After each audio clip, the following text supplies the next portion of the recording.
Hello and welcome to Press TV News Analysis. I'm Kavit Tafai. The leader of the Islamic Revolution, Ayatollah Khamenei, in the Friday prayer sermon has said that Iran will stand by and support any nation or group that chooses to stand up to Israel. Ayatollah Khamenei rejected allegations of Iran's interference in the affairs of regional countries, including Bahrain, and said Iran only had a role in the fight against Israel during the 33-day war, Israeli war on Lebanon, and Tel Aviv's 22-day war against Gaza, which both resulted in the Zionist regime's defeat. Ayatollah Khamenei also described Israel as a cancerous tumor that must be removed. His statements are subject of this edition of the Press TV News Analysis. Tehran's Friday prayers will never be the same. Iran's leader said this week the country will even the score if the United States and its allies go ahead with the threat of oil embargo and war. He said Iran also will continue to back anti-Israeli movements, just as it did years ago to help Hezbollah and Hamas to defeat Israel during the wars on Lebanon and Gaza. اونها و دیگران بدانند میدانند هم که ما هم در برابر تهدید به جنگ و تهدید به تحریم نفتی ما هم تهدیدهایی داریم که در وقت خودش اون وقتی که لازم باشه انشالله اعمال خواهد شد. Ayatollah Khamenei's historic speech to hundreds of thousands of worshippers who had come to mark the anniversary of 1979 Islamic Revolution was the first direct response to the US-led threats and sanctions in recent weeks, designed to force Tehran to shut down its nuclear program, which he said will never happen.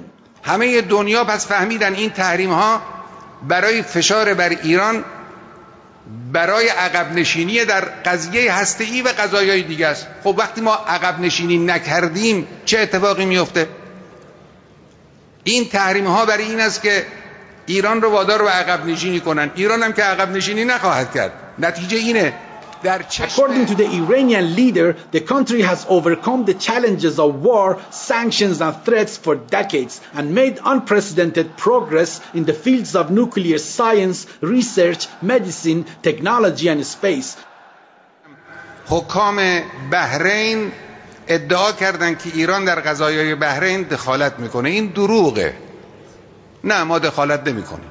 ما اونجایی که دخالت کنیم صریح میگیم ما در قضایای ضدیت با اسرائیل دخالت کردیم. نتیجهش هم پیروزی جنگ 33 روزه و پیروزی جنگ 22 روزه بود. بعد از این هم هر جا، هر ملتی، هر گروهی با رژیم صهیونیستی مبارزه کنه، مقابله کنه، ما پشت سر رژیم و کمکش میکنیم و هیچ ابایی هم از گفتن این حرف نداریم.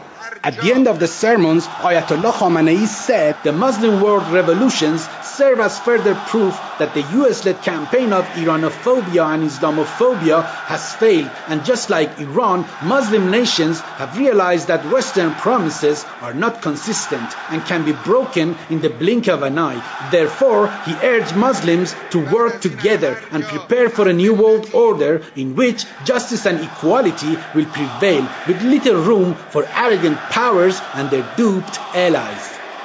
Aman Naderi, Press TV, Tehran. Let's get a reaction from our guests. Let me introduce them. Professor at the University of Tehran, Mohammad Marandi, joins us from Beirut. We have British journalist Richard Millett, who joins us from London, and former U.S. Senate candidate Mark Dankof joins us from San Antonio, Texas. I'd like to start with you, Mohammad Marandi. Let's start with Iran's support and help for nations or groups that fight Israel. Ayatollah Khamenei said, and I quote him, "We will continue to support and help any nations, any groups fighting against the Zionist regime across the world, and we are not afraid of declaring this. Iran will stand by and support any nation or group that chooses to stand up to Israel." What do you make of his comment? Well, I think it's identical to Iran's policy over apartheid South Africa, to make it easier to understand. After the revolution, this is the exact same policy that Iran pursued. Liberation organizations against the apartheid South African regime needed the support of countries like Iran because Western European and North American countries supported apartheid South Africa. In fact, the ANC, which is now in power, was considered a terrorist organization. And even the former president, Mr. Nelson Mandela, who was in prison for almost 3 decades in South Africa, every time he wanted to visit the United States, he had to get special permission until the middle of the second term of the Bush regime, where he had to get permission to enter the country until it was finally removed, that particular problem that he had. So the Iranians support the Palestinian movement because Israel has the same status as apartheid South Africa, in that it is a racist regime, it believes in a chosen people, it believes in racial hierarchy, and it treats Palestinians, whether it's Palestinians of so-called Israeli citizenship or the Palestinians that are in concentration camps, effectively in Gaza and the West Bank, as not second-degree citizens, but in many cases effectively as dirt. And so the Iranians support these movements. And of course, when it comes to the relationship of Israel and the United States, Richard Millett, let's look at it a little bit closer and get a reflection on what U.S. Secretary of Defense Leon Panetta has said, in which he believes Israel may strike Iran in the spring. Can Israel attack Iran without the U.S. approval and its political, military, and financial support?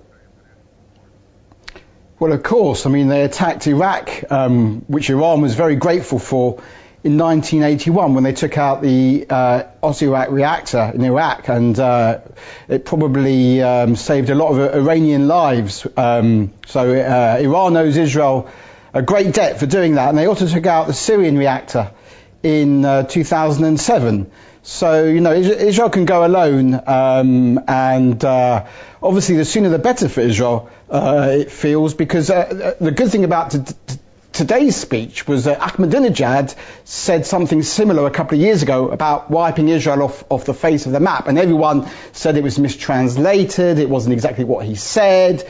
But now we've heard today that the Ayatollah Khamenei has said that Israel is a cancerous tumour that must be removed. So now you can actually see that Iran's intention is to go to war. And we just heard this kind of racist rhetoric from the professor talking about Israel believes in supremacy. He compares the Palestinians to the 6 million Jews that were held in concentration camps in Germany.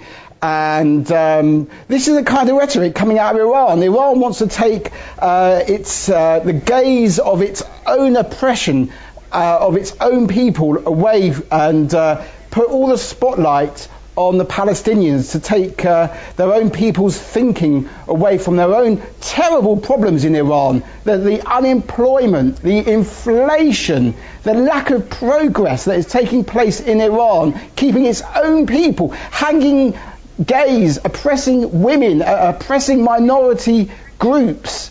It's incredible that Khamenei is putting so much energy into trying to attack Israel when there's so many problems on his own doorstep. Mm-hmm. And that's the tragedy of this speech today. Okay, it's Ayatollah Seyyed Khamenei, with all due respects, Richard Millett. And Mohammed Marandi, keep what Richard Millett said so I can have a reaction from you, but I'd like to go to Mark Dankof.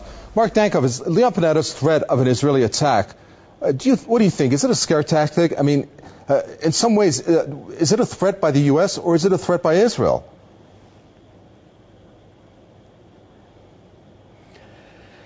Difficult to know, but I think Mr. Mueller is entirely correct, even though I don't agree with him in many respects. I think Israel can go this alone initially because it knows that its lobby is powerful enough in the United States that if it initiates military actions against Iran, that the power of the Israeli lobby will guarantee that the President of the United States, especially in an election year, and both houses of Congress will follow lock, stock, and barrel with Netanyahu and what it is that he and Mr. Lieberman want to do. I think when we get into this whole business of Israel, it's important to see who, in fact, is the aggressor here and who is on the defensive. No one seriously believes that Israel, which is a non-signatory to the Nuclear Non-Proliferation Treaty, and which basically obtained its raw materials for its own militarized nuclear program by stealing them from the United States and the NUMEC nuclear plant in Apollo, Pennsylvania, and that Israel, which has clearly been involved in these assassinations of these Iranian scientists in the last couple of years to the tune of at least 5 premeditated killings, using groups like the Mujahideen-e-Khalq, the Kurdish PJAK, the Jundala terrorist organization, that in conjunction with other black operations going on in places like Azerbaijan and Khuzestan province and Balochistan province, not to mention the American violations of Iranian airspace with these drones. When you add to this the oil sanctions and the central banking sanctions, you have the same situation that you had with Franklin Delano Roosevelt, who once Arthur McCollum had given him the McCollum Memorandum of October of 1940, determined basically from that memorandum the 12 or 14 points that would be necessary to get a war started with Japan. He undertook every one of those leading up to December the 7th, 1941. And we can now read in President Herbert Hoover's memoirs on this whole situation leading up to Pearl Harbor, that Hoover's memoirs, which he worked on between 1940 or 41 and 1963 on this subject, that precisely what it was that Roosevelt was up to and just how many concessions the Japanese had made to the United States in the run-up to Pearl Harbor that were never advertised to the American public. This is the same thing going on in this situation with Israel now. Mm-hmm. They can be the weaponized nuclear power in the region. They can do anything that they want to, so they think, because of the power of their lobby and bringing the United States government into play in whatever it is that Mr. Netanyahu desires. Okay, Mohammad Marandi, now in response to what Richard Millett said, some of the statements that he made, if you can, please. Well, I think there's no justification at all for racial hierarchy in Israel. The Israelis obviously consider themselves to be a chosen people, and that this land was given to them thousands of years ago, and that the people, the Palestinian people, have no right to the land that they've been on for thousands of years. It's obvious. The Israelis have bombarded civilian targets in Gaza. They've launched wars on Lebanon. They have no problem with attacking civilian targets. Ayatollah Khamenei's statement was exactly the same as he had said before, and it has nothing to do with the military annihilation of the Zionist entity. It is basically that Iran does not accept racism, and therefore it does not accept an apartheid state in Palestine, and therefore Israel must cease to exist as a political entity. And the Palestinian people, millions of whom are in refugee camps, as well as those in concentration camps effectively in Gaza, and this is not my language, this is language used in UN reports as well, which in the UN we all know is largely in the hands of Western countries. So the fact that Israel is a racist regime is obvious. On the other hand, it is possible that Israel may attack Iran, and that the United States will under no circumstances stand against Israel. But the reality on the ground is that Iran is a very powerful country, and its response will be severe and punishing. And the Israelis are no match for the Iranians. Those who in the past, when Israel went to war with Hezbollah, scoffed at the Hezbollah people and said that Israel will overrun southern Lebanon in hours, after 33 days saw that Israel was humiliated.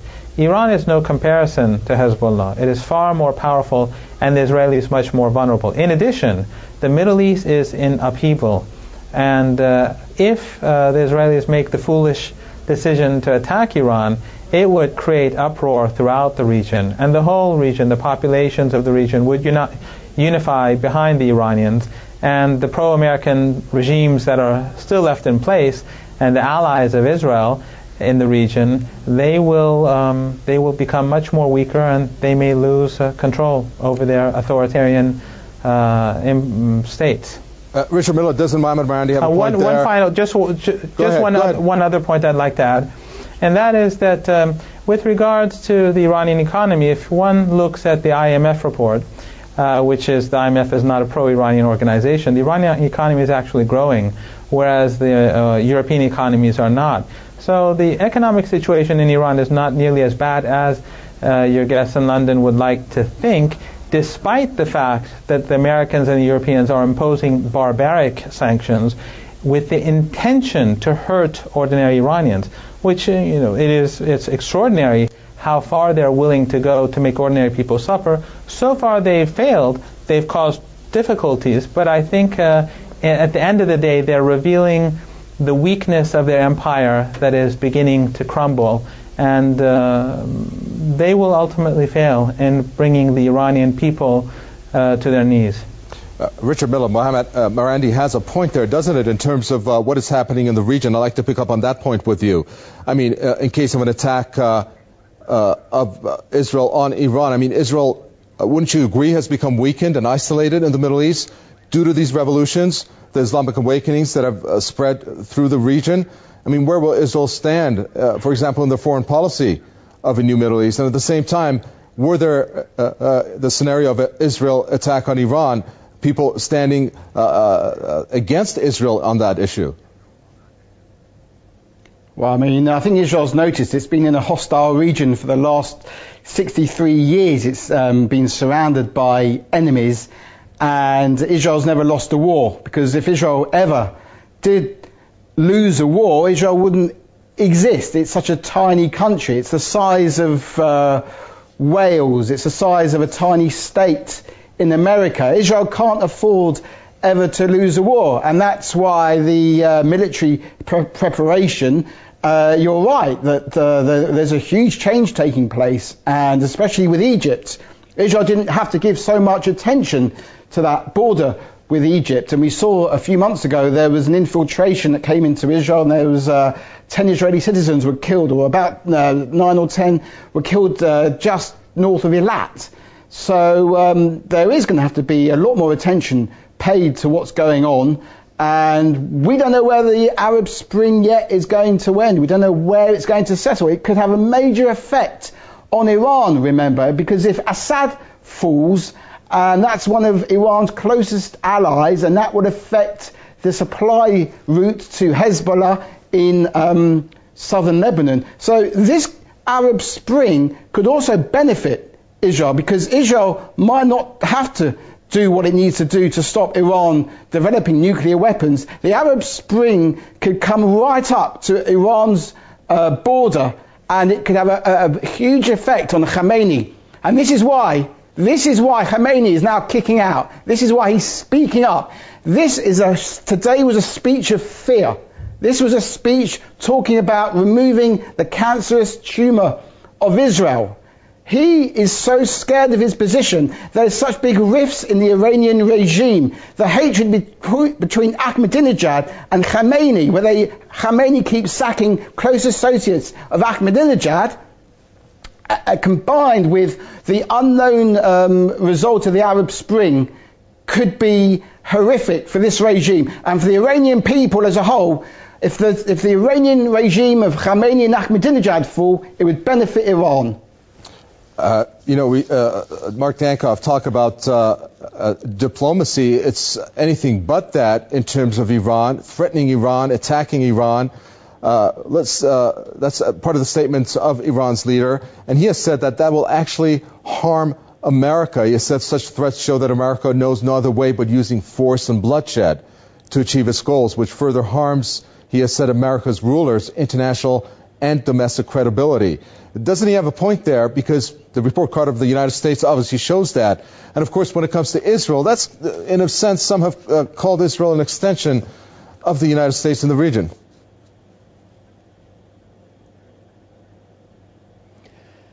I think the Supreme Leader has a great point here, and it's abundantly clear that when you look at the last 10 years that Israel is a liability for the United States politically, militarily, and economically. And clearly, as the United States continues to support these irresponsible policies of Netanyahu and Lieberman and the American Israel Public Affairs Committee, it's only going to cost the United States more and more in the long run. And I think your guest from Beirut is entirely correct. Iran is no paper tiger militarily. They are a much stronger military power than they were 30 years ago. And with all the difficulties that Israel had in southern Lebanon against Hezbollah in 2006, we can be guaranteed that an outbreak of war with Iran will buy both Israel and the United States more than they bargained for. And let me make one other point here. I think the primary threat to Israel's existence is demographic, more so than anything else. Pat Buchanan's new book, Suicide of a Superpower, has a chapter in it entitled Demographic Winter. Look at the population statistics of the Arab countries that surround Israel, and look at the totally disparate character of the birth rate between Palestinian women and Ashkenazic Jewish women, who, of course, are wedded to the same abortion and birth control ideology that they are here in the United States. Many of the Jews in Israel now, with the exception of the Orthodox, are reproducing themselves at under zero population growth. The average Palestinian woman is having at least 5 children. I think within 25 years, Israel would be out of business simply on the basis of the demographics alone. Mohammed Barandi, in response to these threats of oil embargo and war, Iran says it has its own threats, as the leader says, to impose it at the right time. Your reaction on that? And many, including the U.S. presidential candidate Ron Paul, believe that the imposition of these sanctions actually has been an act of war. Yes, I think that the speech was very much a speech from a position of strength. One of the important things that we have seen over the last few years is that Western countries, which have been virtually in full control of the region over the past few decades, have imposed sanction after sanctions against Iran, and are now imposing an embargo, which is, as you pointed out, an act of war in the eyes of even U.S. presidential candidates. Yet they fail to succeed. And I think that this is very significant and very important for other countries and peoples in the region, that to see that the United States and the Europeans, despite all their attempts to make ordinary Iranians suffer and to bring Iran to its knees, have failed utterly. And that the Iranian economy is not only growing, but just today we saw another successful launch of a satellite into orbit, something that even very advanced countries like South Korea, as far as I recall, have failed to do up to now. So Iran is a much stronger country. If Iran was to capitulate, then that would be a sign of weakness. In fact, the reason why the Iranians are standing firm with regards to the nuclear program is because Iran is working within its rights as a sovereign country. It is obeying the rules of the NPT. There's absolutely no evidence, despite all the rhetoric, that Iran's nuclear program is anything but peaceful. I would advise your viewers to go to a website called raceforiran.com, which has a series, many articles on the topic of the Iranian nuclear program and U.S.-Iranian relations. And I think it shows quite well that the United States and the rhetoric in the West is basically being very dishonest when it comes to Iran and the nuclear program. The issue is one of sovereignty and independence, and that is one reason why the revolution took place in the first place. And if you look at polls carried out by Americans in Iran over the past few years, the vast majority of Iranians support the nuclear program. They support the political order in Iran, and the Israelis basically, by threatening Iranians, create greater disgust and dislike for their regime among Iranians. And the Americans, by supporting the Israelis, are basically pushing a disastrous public relations operation forward. They're creating a sense of dislike and distaste for the American regime among Iranians and entrenching it. And I think this is something that we're seeing throughout the region.